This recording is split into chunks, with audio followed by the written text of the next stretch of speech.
9h tegal na fukki minutes ak juróom ci iRadio 90.3 ngeen ñi seetaan ci ITV di ñu yër ci internet bi ci suñuy plateforme di nuyu auditeurs yi di nuyu téléspectateurs yi di nuyu internautes yi di nuyu Alaaji Ibou Fall te di ko ziar Alaaji Ibou Fall ñoo ngi lay nuyu te di la siyaare salaamualeykum. Boubs maa ngi lay nuyu di nuyu sama saaga club bi temps yi dañ jëfur di nuyu kilifa Mohamed Kandji balaa mu ñuy déborder suba nuyu auditeurs yeeg internautes yeeg téléspectateurs yi. mbaa yaa ngi am jàmm. waaw ça va comme ñëpp rek. Yes. Tout se passe bien. Oui, impeccable. biñ fi jógee conseil constitutionnel joxeegul woon li nga xam ni moom moo di maanaam listam. Conseil constitutionnel génnee liste. bu 20 candidats. waaye daal di éliminer ki nga xam ni moom moo di Karim Wade. daanaka PDS mi ngi yëngatu ci boor bu ne. ñi ngi yëngatu ñii ne Karim Wade moo sànq boppam ñii ne conseil constitutionnel doxalul yoon waa PDS surtout nee nañ conseil constitutionnel n'a pas dit le droit et tout ça noo ko jàngatee yow. Oups man mon problème c'est peut-être avec la loi. xam nga avec la loi. waaw parce que xam nga boobu Sénégalais yi ñu ngi fu ne ci àddina. C'est comme si aujourd'hui on disait l'équipe nationale de football ku fi am double nationalité du fa bokk. ku am double nationalité du fa bokk ku juddoo France du fa bokk. waaw wala waaw. Moi je pense que affaire u président de la République c'est surtout une question d'intégrité. Boups, il y a des Sénégalais malhonnêtes. Am déet. ñoo xam ne amuñu double nationalité. Alors, ils ont le droit de se présenter à une présidentielle parce que amuñu casier judiciaire amuñu double nationalité am nañu caution yooyu mais boobu su ko leen jox réew mi ñu taal ko. Moi je donne l'histoire du Sénégal. L'un des plus grands serviteurs du Sénégal s'appelait Jean Collin. Jean Collin. Oui, Weex Tàll. Weex Tàll doon tubaab. Il a été ministre de l'Intérieur yooyu on n'a jamais dit qu'il avait vendu le Sénégal. Non, c'est la loi là qui n'est pas valable pour moi. Le problème de l'élection présidentielle, c'est une question de probité, d'affaire où parce que Karim Wade, même s'il renonce à sa nationalité française, mais qui va dire qu'il n'est pas métis? Voilà. Est-ce que ça va changer sa couleur de peau? Non, non, moi je trouve que c'est la loi là qui va pas. Léegi nag c'est fait jeex na. Mais à tort. Waaw bon de toute façon il devait se conformer à la loi. Il ne l'a pas fait, bon tant pis. Beneen yoon nga fi xëy na beneen prochaine élection comme nee na il a renoncé à. Mais moi je trouve que c'est cette loi là qui n'est pas normale. Non, pourquoi? Les Sénégalais sont des Sénégalais. nu mu mënti mel Sénégal. Oui. bu yaayam doonee chinois sax. Oui, Sénégalais la. Ba pare la vraie question c'est est-ce que celui qu'on va élire est digne de confiance? Est-ce que celui qu'on va élire c'est ça et ça c'est digne de confiance? Oui, c'est la responsabilité des électeurs. Dañuy déglu les candidats seetlu leen gëstu leen ba xool xam ne kii. moo leen doy. Voilà. Mais il a une triple nationalité nii la jaar ak yooyu ça c'est des histoires. Moi je suis pas d'accord avec ça. Waaw on ne peut pas exclure beaucoup de Sénégalais sous prétexte que seen yaay tubaab la wala chinoise la wala vietnamienne loolu am na fi. Non, ça c'est des histoires. Non, c'est des histoires. Moi je trouve que c'est cette loi là non. Mais Jean Collin da doon liggéeyal Sénégal bu baax a baax. Il a été ministre des Finances. Jean Collin gis nga le discours de Valdiodio là face à De Gaulle. moo ko bind. Parce que il y avait une sorte d'hésitation est-ce que il faut trancher net sur qui les gens ont hésité entre Senghor ak kii y avait. discours ba Youssou Ndour di way. keroog waaw discours ba mu waaw keroog discours Valdiodio ba. waaw keroog ba De Gaulle ñëwee. waaw Jean Collin ko bind. Il a été ministre des Finances. Il a été ministre de l'Intérieur. il a été pratiquement le président de la République parce que quand il était ministre d'État, secrétaire général de la présidence, Boubs dañ doon wax nii rek mais c'était lui le patron. Il n'a jamais défendu autre chose que les intérêts du Sénégal. Alors que c'est un Français. Ah, c'est un Sénégalais. C'est un Sénégalais. Fii lañ ko suul Ndiafate. Pour te dire que ces choses-là, ça ne veut rien dire. yow daal na nga nekk koo xam ni da nga nangoo liggéeyal réew mi bëgg nga réew mi pare ngaa liggéeyal réew mi. Ça c'est la vraie question. Mais ay say nationalité double nationalité yooyu pour moi c'est des histoires. Ah waaw. Elimane Ndiaye mu indi bii bi barke démb. ah ma ngoog. métis pire. mais dafa ma ne soo tudd Elimane sant Ndiaye. waaw tudd Karim sant Ismaïla Jacobs gars yi di douter. Ismaïla Jacobs. waaw. Il paraît que c'est son père qui est sénégalais. waaw. bi mu jëlee nationalité bi yàggul. Il défend les couleurs du Sénégal. Est-ce qu'il y a un doute? Il n'y a pas de doute. Ah ma ngoog. Non, ça c'est des histoires. C'est la loi là qui est pas bonne. mais Ibou du benn fii da ngay jiite réew mi yore décision yi.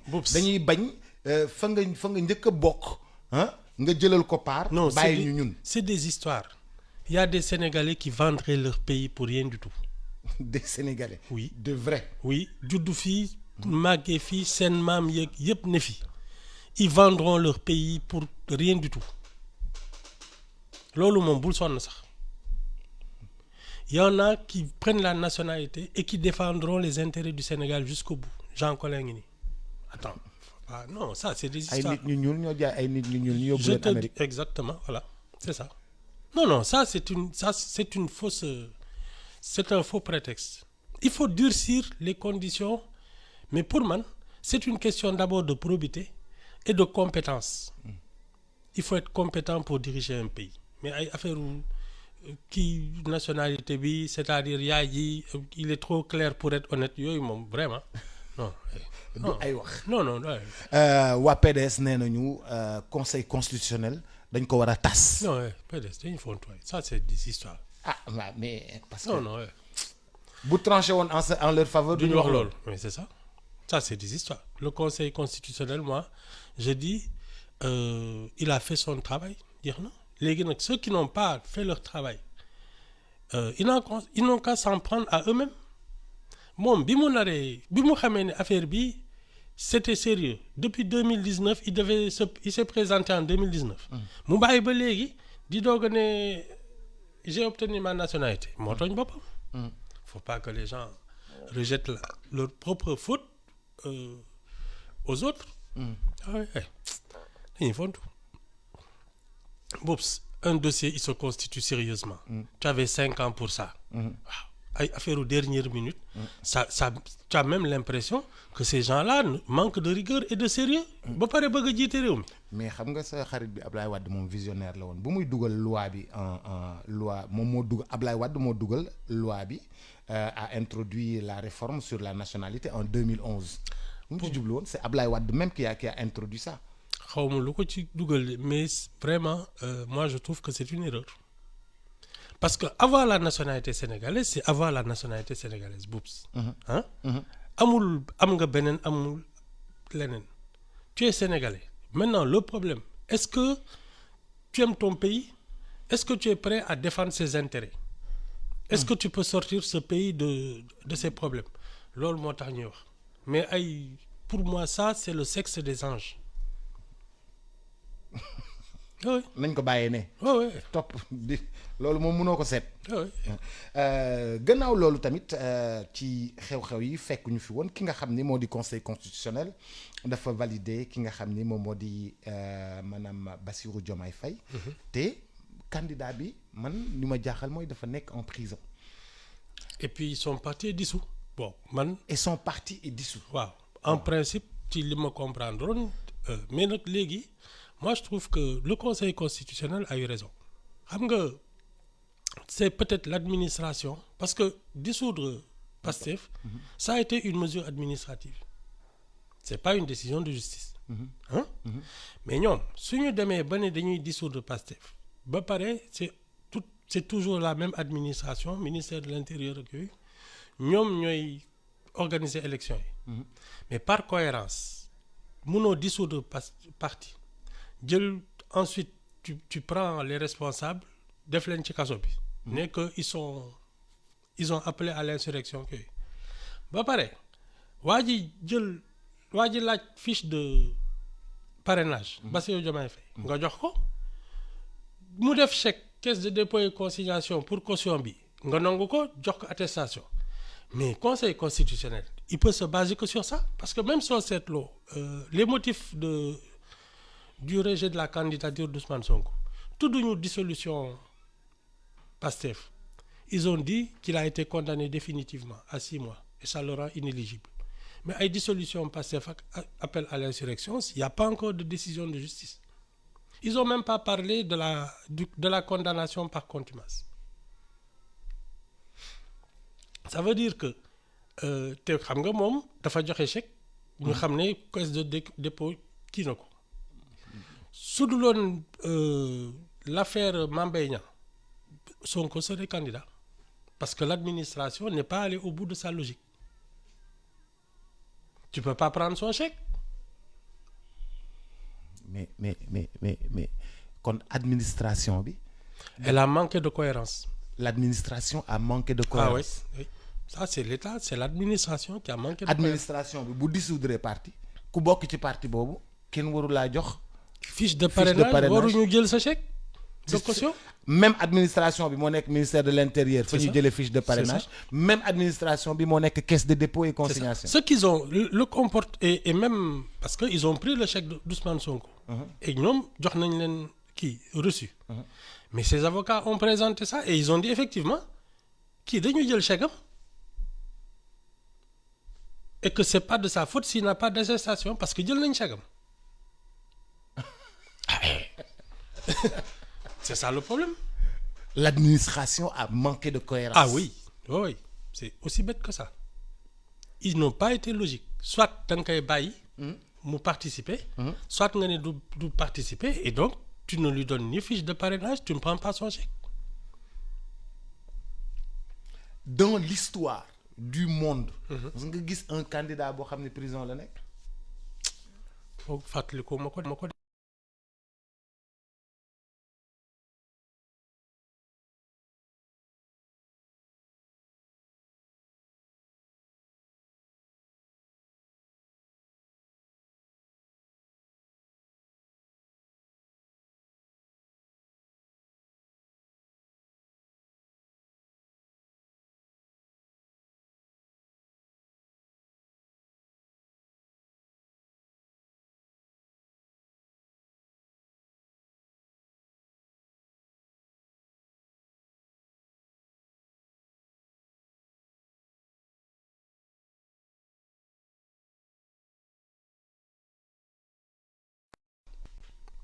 loolu moom sama xam-xam yeggu fa. waaw léegi kooku moom nu muy campagne.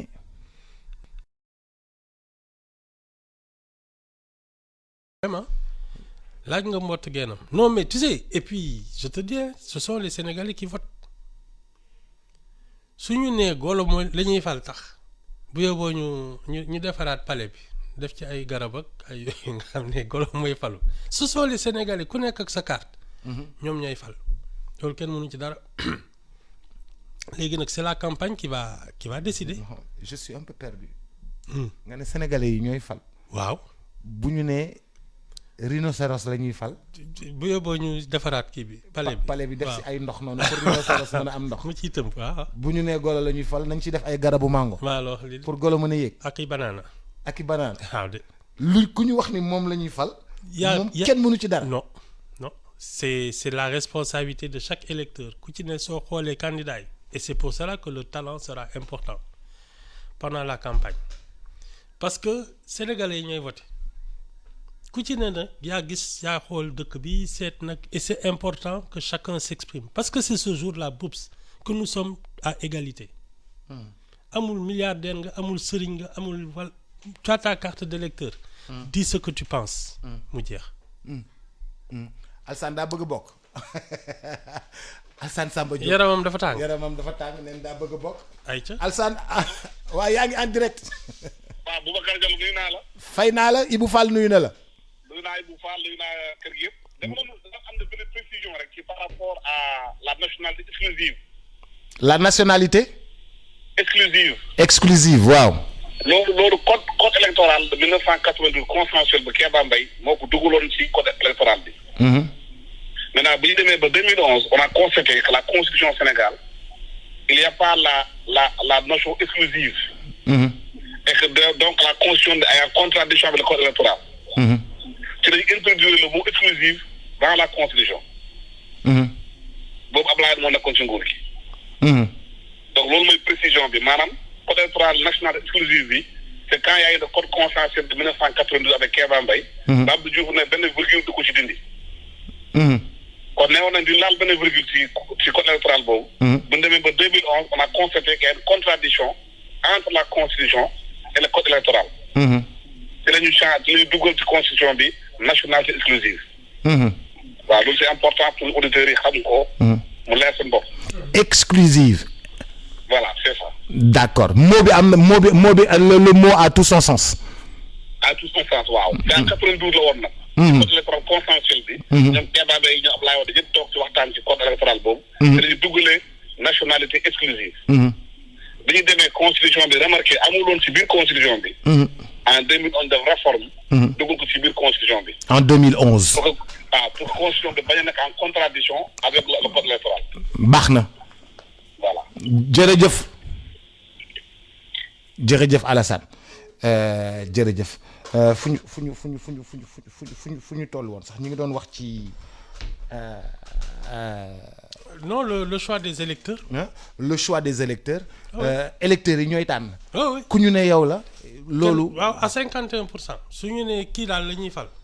bu yóbboo ñu xam ne nañu pare. mais da nga bëgg wax ni électeurs yi ñoom it dañoo am responsabilité ci liy xew. ah oui chaque Sénégalais chaque électeur est responsable de son vote.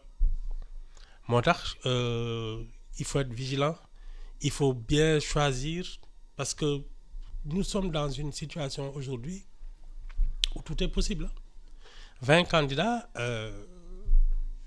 personne bon apparemment ni tu te dis oui bon il y a des grosses machines ak yooyu mais boups quand tu regardes bien les dispositifs ak candidature yi yëpp a éclaté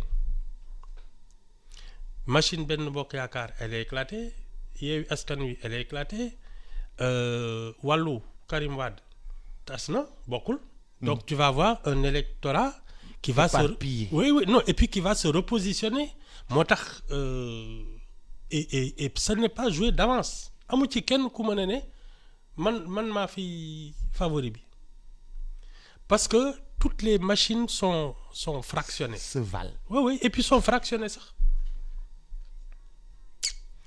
non ça va être le talent qui va parler.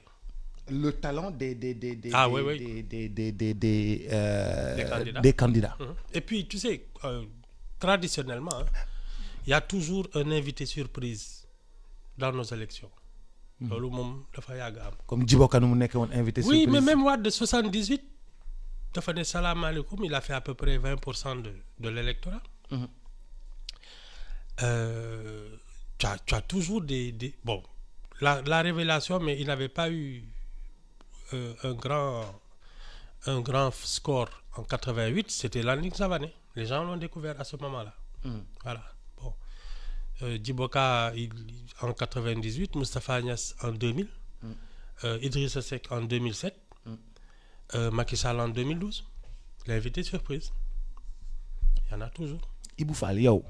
boo Ousmane Sonko en 2019. Ibou Fall yow boo amee doom ak une française. mën na doon xëy suba doon président wu France. oui non man tu sais Boubs parce que y a rien d'absolu. boo amee doom ak américaine mën na xëy suba doon président wu Amérique. ah Barack Obama son père est kényan Barack Obama.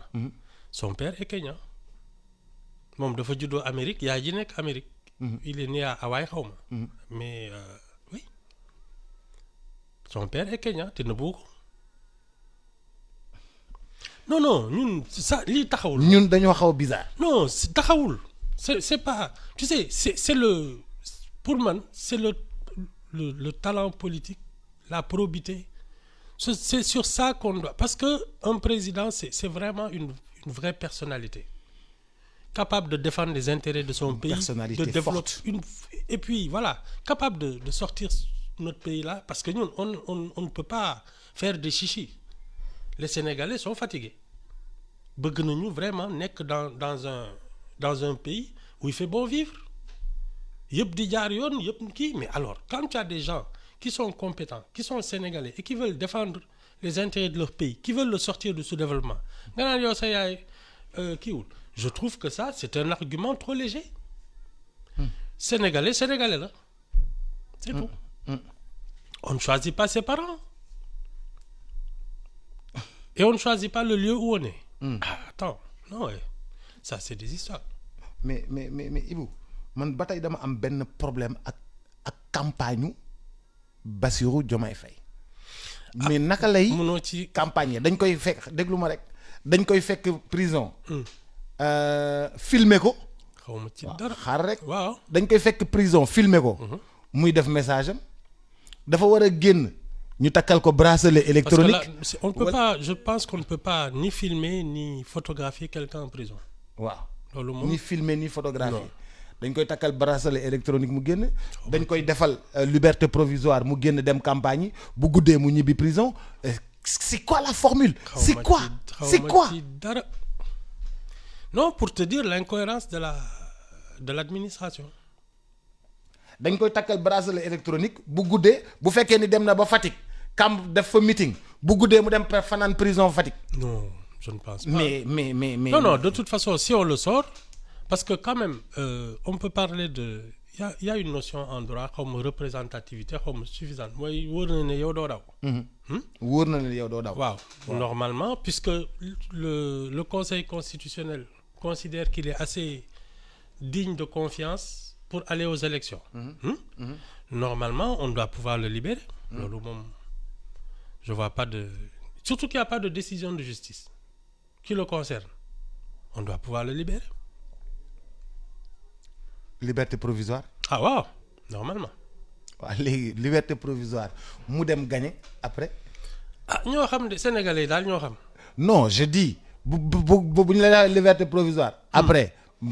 ah ça dépendra de son talent. non mais je dis pas ça Ibou waxuma foofu. talent am douté wu ma ci. que mu un fin tacticien. je ne doute pas de ça. mais je dis la finalité. xam nga da nga ma doon wax la le pays la marche sur la tête. ah yow yaa ma doon wax loolu. dëkk bi kay non désordre ak désorganisation bi. désordre ak désorganisation bi nga doon wax moo nekk nii. waaw moo nekk nii non ci dara. un candidat prisonnier. oui non mais je suis convaincu que puisque on considère que il présente suffisamment de garanties normalement la loi doit pouvoir le libérer. léegi bu dafa joxe caution 30 millions. waaw non xaaral buñ ko libéré ba pare. buñ ko libéré. mu dem def campagne. waaw gagné après nu ñuy lijjantee dossier bi ko dugal prison. ah ñoo xam de non c'est toute l'incohérence de l'administration et de cette affaire ñoo xam de man daal je suis curieux de voir ça ah non xam nga nag ma doon wax naan le pays la marche sur la tête. les voitures sont sur le trottoir les hommes. c'est exactement ça c'est l'incohérence même qui est en train de se manifester. ah ouais ça a été incohérent loolu moom kenn mënu ci dara Sénégalais yi daal ñooy voté toogal leen seetaan oui on verra.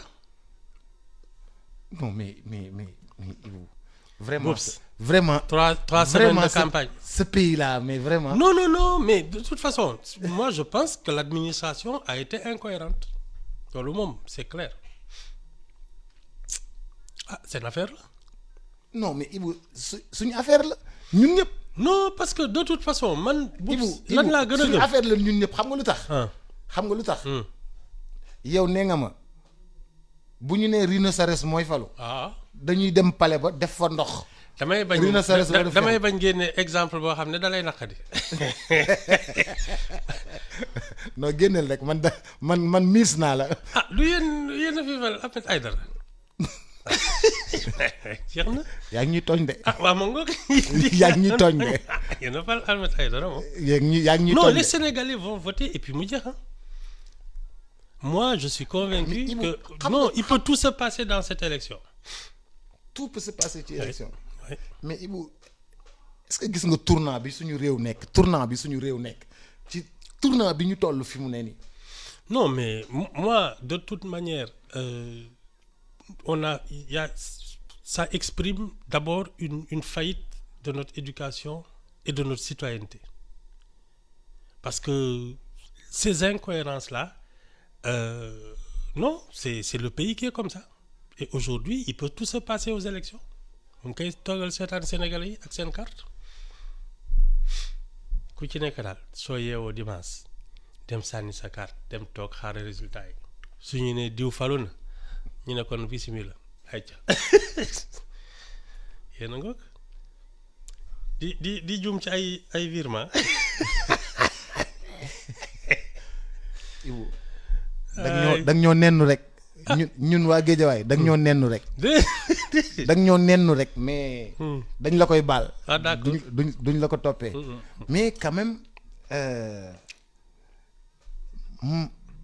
affaire yi nu muy. Non, mais Boubs, moi je trouve que le Conseil constitutionnel a été logique. C'est l'administration qui n'a pas été cohérente. Soit tu considères que PASTEF et ses membres ne peuvent plus participer et tu ne leur permets pas d'y participer. Mais donner nit ki mënoo dem élection jox ko fiche de parrainage mu remplir ko mu jox la chèque ou caution nga jël. administration daa soxla xaalis. waaw mais moo tax conseil constitutionnel il va pas faire le après nga jox ko conseil constitutionnel ne ko kii bokk ci non c'est du chahut ils ont raison. Le conseil constitutionnel a raison. Oui, il a raison. Il faut être conséquent. Kii warul bokk waroo ko jox occasion bokk mais tu lui donnes tous les instruments pour participer à une élection il y a aucune décision de justice qui l'interdit nga bëgg ñu rejeter ko ñi dañuy nelaw. C'est ça, c'est l'administration qui n'a pas été cohérente dans ses décisions. Ce sont des mesures administratives, c'est tout. Ah, loolu de laa fi gis. dissoudre parti ba ñëw bokk élection. Ah waaw. Il y a quelque chose de surréaliste dans cette affaire. Non, c'est l'administration qui n'a pas fait son travail, qui a été incohérente. Voilà de.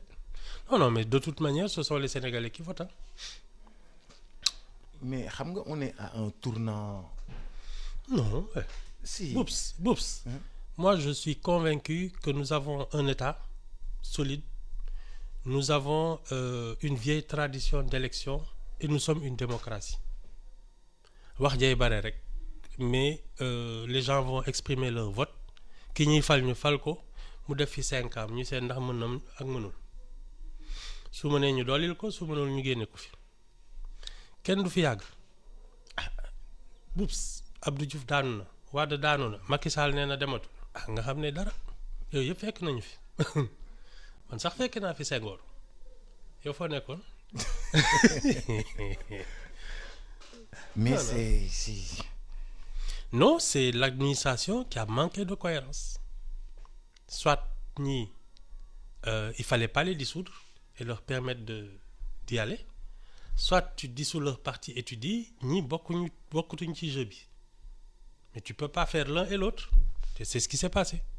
waaw léegi xam nga faute administrative bu amee léegi loolu faute administrative. Mais ça n'engage pas parce que le Conseil constitutionnel ci droit bi lay tegu. droit rek lay wax. Ah ouais. du wax leneen. Oui. En ce qui concerne Ousmane Sonko, c'est une décision de justice. Ils se sont appuyés sur ça. Mais ils peuvent pas sur Bassirou Diomaye Faye. Il a présenté un dossier normal. Mais attends, qu'est-ce qu'ils veulent? Non, c'est l'administration qui a manqué de cohérence. Mais dans l'histoire 20 candidats lañu hein? 20 candidats. Au plus fort xanaa 10 candidats lañ daan am. ay 12 je crois. 12 foog naa daal mës naa am 12 su ma juumul mais ay 8 moo ci ëpp. 8 moo ci ëpp ay 8 ak 4 yooyu daal 4 mooy bu mujj bi mais daal foog naa mës na dem ba 12 est-ce que du 83. parce que y avait beaucoup de candidatures en 83. mooy bi Abdou Diouf ne ku nekk mën na créer sa parti ak yooyu.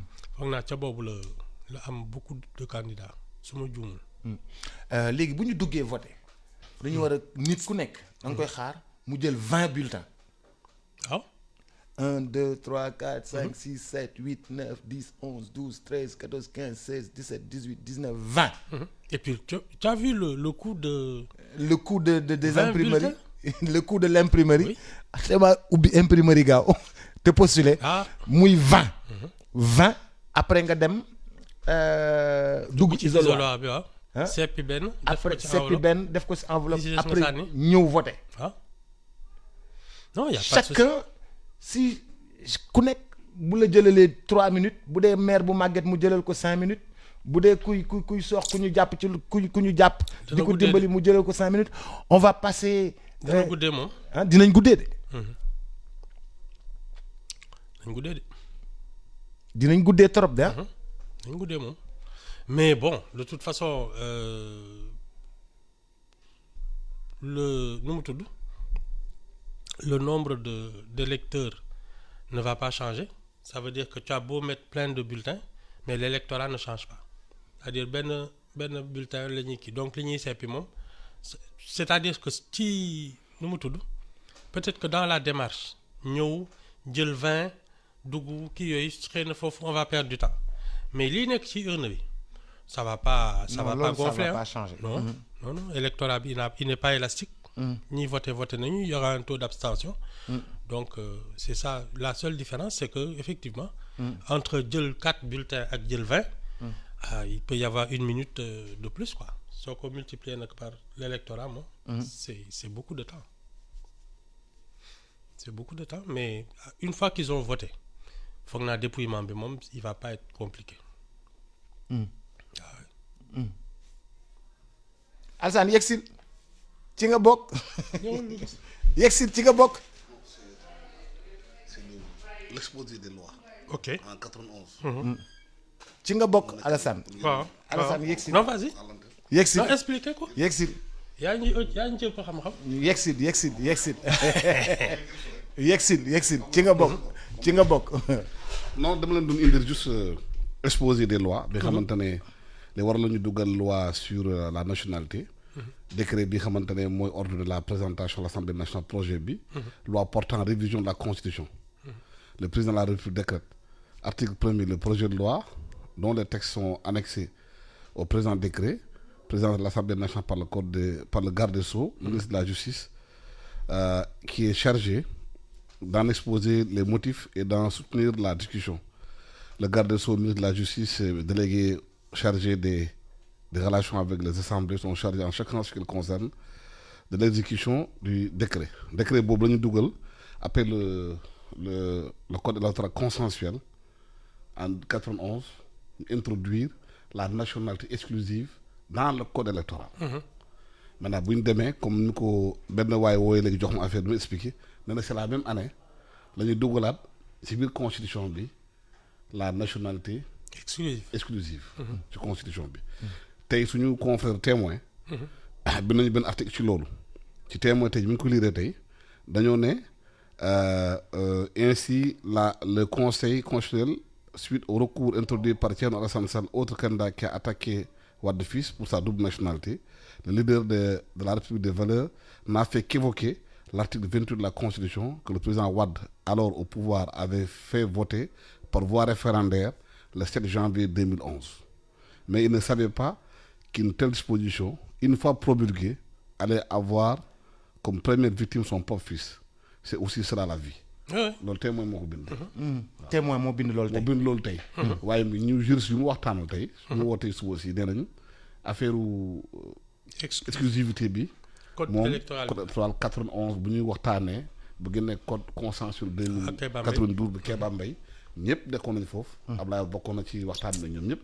ñoo tënkoon loolu. parce que Abdou Diouf ne woon du ci génne benn virgule. mais dañuy dem benn moment constaté loi boobu ñuy def ci code électoral bi. nekkuloon ci constitution bi. c'est ça ci même année boobu ñu déglu ko ci biir constitution bi. voilà. mais Alassane yow noo jàngatee candidat boo xam ne daa nekk prison. doy na waar de parce que man je pense Lula nekkoon na prison benn moment. oui mais dafa am liberté. dañ ko libéré.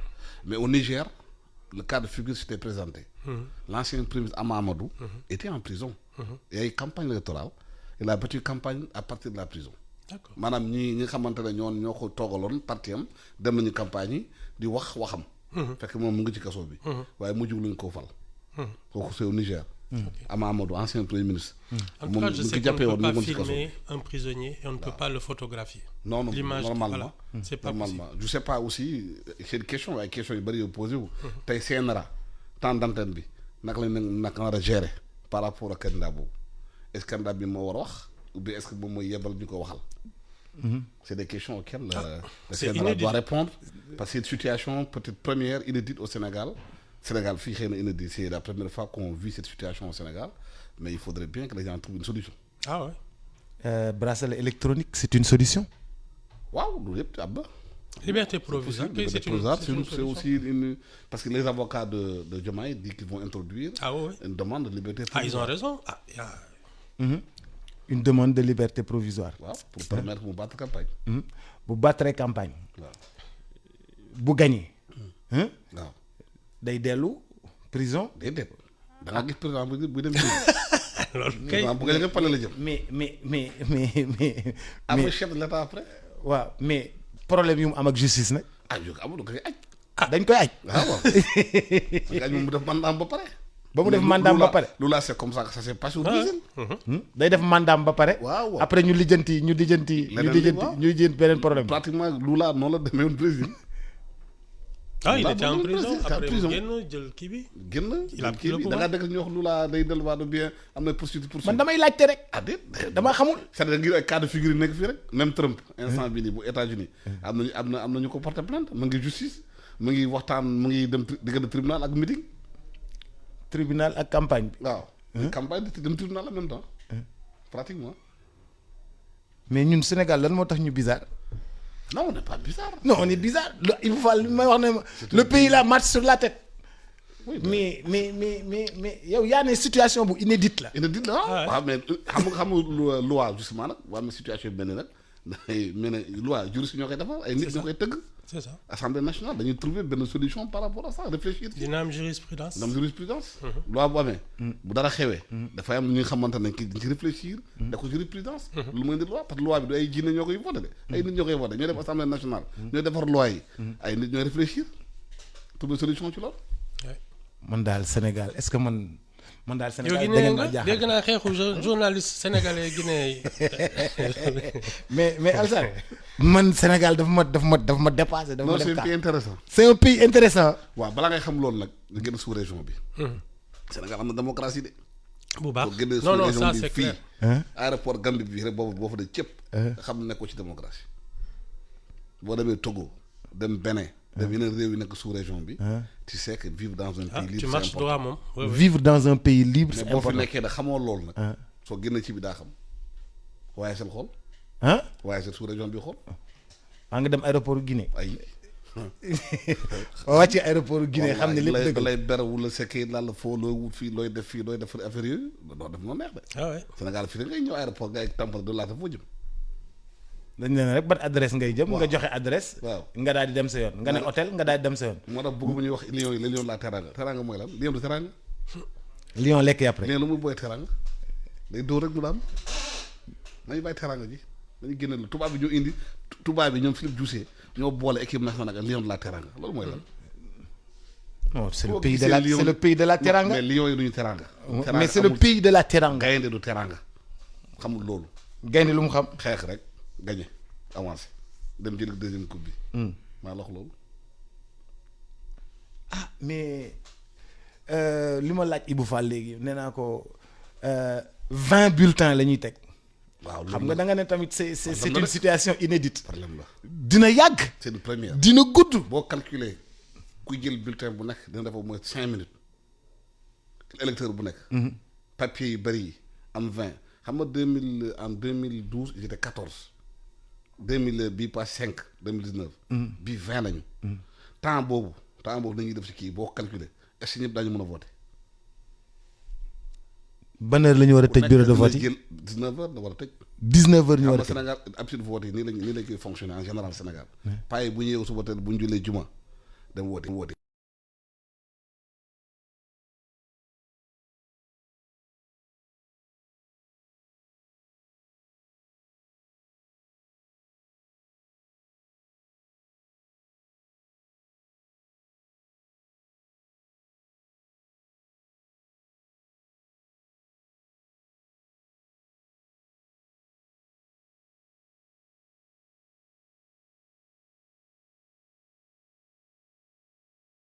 dante ñu xool la ci registre bi ne la signal fii nga signé nga ñu ne la demal nga jël nga dem jël vote électronique bu gën a gaaw le problème parce que l'électorat n'est pas élastique. oui.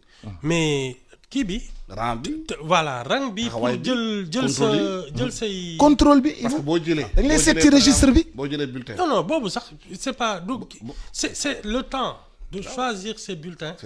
c'est ça qui va augmenter. non seulement y a ça mais aussi y a les mandataires boo jëlee mandataire bi nag day vérifier est-ce que yow la. oui y aura 20 mandataires par bureau de vote. normalement bureau de vote bu nekk 20 mandataires moo fay nekk.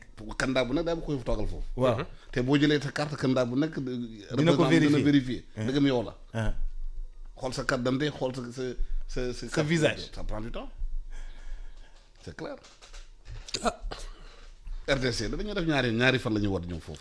ñaari fan la ñuy voté. waaw bon mais foog naa nag la tradition n'est pas la même ñun yàgg nañu def élection nag.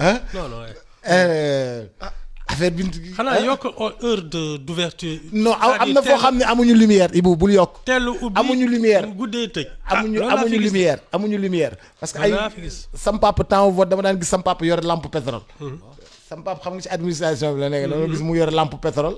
pour ñuy xool kii nii di kii.